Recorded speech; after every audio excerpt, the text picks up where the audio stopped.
Bienvenue à la sixième entrevue vidéo mettant en vedette des membres de l'Association canadienne des professionnels de la sécurité routière.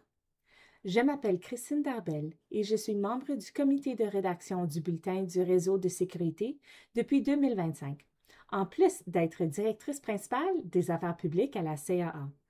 Je suis ravie que l'une de mes premières tâches soit de vous introduire à l'un des membres éminents de notre association. J'ai le plaisir de partager mon entrevue avec Nicolas Saunier, professeur titulaire au département des génies civils, géologiques et des mines à Polytechnique Montréal.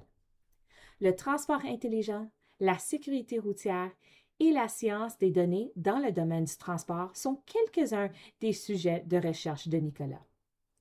Et maintenant, mon entrevue avec Nicolas. Alors, j'ai une couple de questions parce qu'on veut que les membres vous connaissent un peu plus. Alors, numéro un, si vous aviez à nous relever un fait amusant à propos de vous, qu'est-ce que ça serait? Euh, Amusant, il y en a peut-être plusieurs. Bah, peut-être amusant sur comment on se retrouve un petit peu dans nos positions, dans nos postes.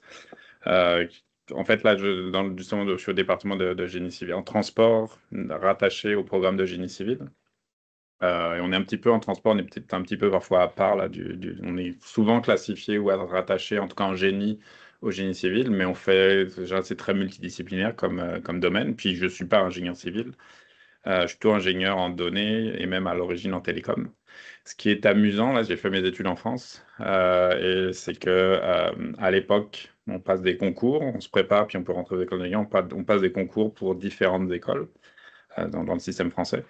Et il y avait une des écoles à laquelle j'étais admissible, c'est-à-dire que mes notes étaient suffisantes pour rentrer dans cette école. Ça s'appelle l'école des ponts et chaussées en France. Et cette école, au moment de choisir dans quelle école je voulais aller, je vois que je regarde un petit peu le programme, etc. Puis je vois qu'ils font entre autres des options, ils avaient des choses rattachées au génie civil, puis des options en béton.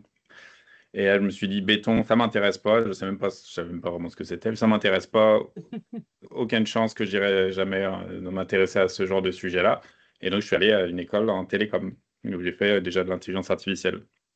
Plusieurs années plus tard, je suis devenu professeur au département de génie civil et mes collègues font du béton. Je ne connais toujours pas grand-chose au béton, mais voilà, c'est l'ironie de parcours professionnel. Le béton te suit pendant toute la vie. Il n'y avait pas grand-chose, mais c'est sûr c'est un sujet important là, mais c'est pas mon domaine. Mais néanmoins, j'ai pas réussi à échapper au sujet. Excellent.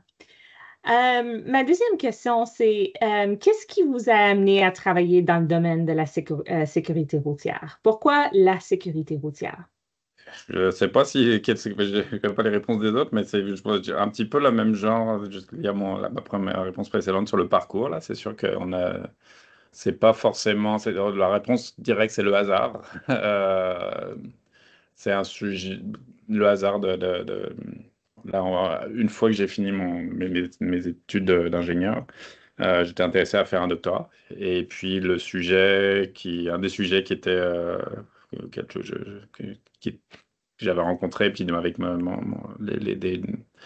un professeur avec qui j'avais travaillé en école d'ingénieur, c'était avec une ancienne étudiante qui travaillait à l'époque donc en transport. Et c'est comme ça que je suis arrivé en transport et que c'était un sujet où on regardait des aspects de sécurité routière d'une expérimentation là, qui avait eu lieu, là aussi en France. Là. Euh, C'était donc le hasard, je dois le dire. Mais depuis, c'est resté vraiment le fil rouge, là, le fil conducteur de mes travaux. Mais ouais, j'ai un peu le sujet est un peu arrivé comme par lui-même. Et puis après, c'est sûr que c'est un sujet, je pense qu'on réalise qui est assez peu, qui est pas forcément. Il est présent, mais en même temps un peu caché de nos vies ou de notre réalité. Mhm. Et on oublie facilement en fait à quel point c'est un enjeu important. Donc, je trouve intéressant là, qui touche à beaucoup d'aspects là de la vie. Donc c'est resté aujourd'hui, je peux dire que c'est un sujet dans lequel je choisis de travailler parce que c'est un sujet important de santé publique. Mhm, mhm. Ben, On est content que tu es un membre et on est content que vous êtes dans le domaine de sécurité routière. Mhm. Et sur le sujet de la sécurité routière, selon vous, quel est l'un des besoins le plus urgents en matière de recherche dans la sécurité routière? Une question un peu assez complexe. C'est toujours difficile de choisir une chose. Je travaille là sur un projet assez important là, un peu qui essaie de fédérer différents efforts, mais le sujet principal que j'ai choisi là pour cette thématique-là, ça sera autour des données, je pense.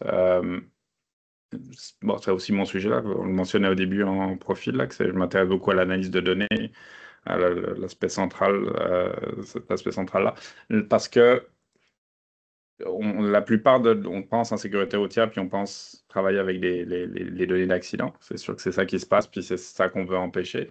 Mais quand on a des accidents, c'est déjà trop tard. Donc, on voudrait pouvoir réagir avant.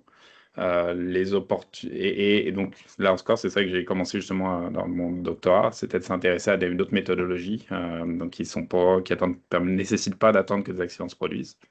Donc c'est ça qui est l'autre, qui est le sujet plus spécifique sur lequel je m'intéresse depuis mon doctorat. C'est ce qu'on appelle les méthodes de conflit, puis c'est d'autres méthodologies où on analyse la circulation, le phénomène réel, et puis on essaye de diagnostiquer avant même qu'un accident se produise, qu'une collision se produise. Donc, euh, donc je pense que le sujet de données est important, et puis pourquoi je le mentionne, c'est parce qu'aujourd'hui, on pourrait faire beaucoup de choses si on avait accès à ces données ou à toutes les données disponibles. Il y a beaucoup de données, là, de traces de nos déplacements, de ce qu'on fait dans nos vies, qu'on partage avec certains acteurs. On peut penser avec les téléphones intelligents et autres, a beaucoup de ces données-là qui se retrouvent de façon plus ou moins volontaire, qui se retrouvent collectées par d'autres organisations. On sait par exemple aussi que les compagnies d'assurance, par exemple, ont ce type de programme là, basé sur l'assurance télématique, là, basé ou user-based insurance, basé sur l'utilisation. Mhm. Et on sait que ces données-là, on peut faire un certain nombre de diagnostics, d'analyses, et d'analyses pour comprendre les facteurs de sécurité routière. Mais ces données-là, elles sont dans des organisations qui ne les partagent pas facilement. Donc la question des données, elle revient. C'est si on avait accès à des données qui existent, on pourrait faire beaucoup plus en sécurité routière, mais on n'a pas vraiment de gouvernance et de façon de travailler actuelle, hormis de façon assez cas par cas, ad hoc, pour faire ça. Donc là encore, les données, dans le côté un petit peu sous-utilisé, c'est une thématique, je pense, fondamentale, être capable de partager ou de créer le cadre, un framework, un cadre, une gouvernance qui permettrait de travailler avec les gens qui ont les bonnes données et de les relier avec les gouvernements qui essayent, eux, qui sont à la charge d'agir pour la sécurité routière, c'est critique, je pense. Et c'est pas des sujets, c'est pas un enjeu auquel on n'a pas de solution technique. Les solutions techniques, on sait à peu près ce qu'on peut faire. C'est l'accès et le partage des données qui est l'enjeu. Bien sûr, parce qu'avoir accès à des données, ça peut changer les techniques et changer qu'est-ce que on va faire pour améliorer la sécurité routière. C'est un sujet très, très, très important. Finalement, pour finir, quel serait le conseil ou quel conseil donnerais-tu aux personnes qui veulent faire une carrière en sécurité routière? C'est pas évident, comme je disais un peu, parce que c'est pas forcément un sujet sur lequel que c'est pas un domaine, là, il y a pas de, il y a des formations, mais on peut pas devenir ingénieur en sécurité routière, on peut pas, enfin, on peut, mais c'est simplement un aspect de la formation. On peut pas forcément devenir, bon, on peut devenir urgentiste ou peut-être en santé là, mais donc c'est pas, je pense pas que c'est, je sais pas si ça me viendrait à l'idée même de recommander à des enfants ou à mes enfants de devenir à ce sujet spécifique. Je pense d'une façon générale, il y a la curiosité intellectuelle est un facteur, c'est le plus important. Je pense qu'il faut travailler dans quelque chose qui nous intéresse. Et je pense que la sécurité routière, c'est un domaine où on peut avoir un impact réel là, pour améliorer la société, donc, je pense que c'est un sujet important, mais je pense que c'est difficile de recommander ou de donner un conseil spécifique. Je pense qu'il faut suivre sa curiosité, suivre des sujets qui nous intéressent, puis on peut finir à travailler en sécurité routière, mais on pourrait travailler dans des domaines similaires qui ont ce type d'impact, une connexion aux gens, une connexion au bien-être et au bien de la société en général. Mais je pense pas que je peux vraiment dire. Pour moi, c'est pas. C'est comme si c'était un sujet qui nous choisissait autant qu'on le choisit plutôt que. C'est ça. Ben, la curiosité, c'est vraiment important. C'est un mot que vous avez mentionné je pense que ça aiderait quelqu'un jeune aujourd'hui qui aimerait rentrer dans la sécurité routière. Être curieux, ça aide beaucoup.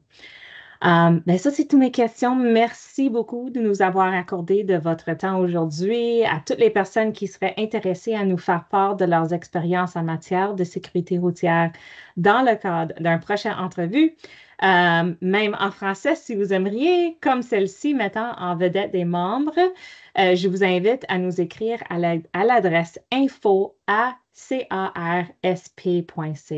À très bientôt. Merci.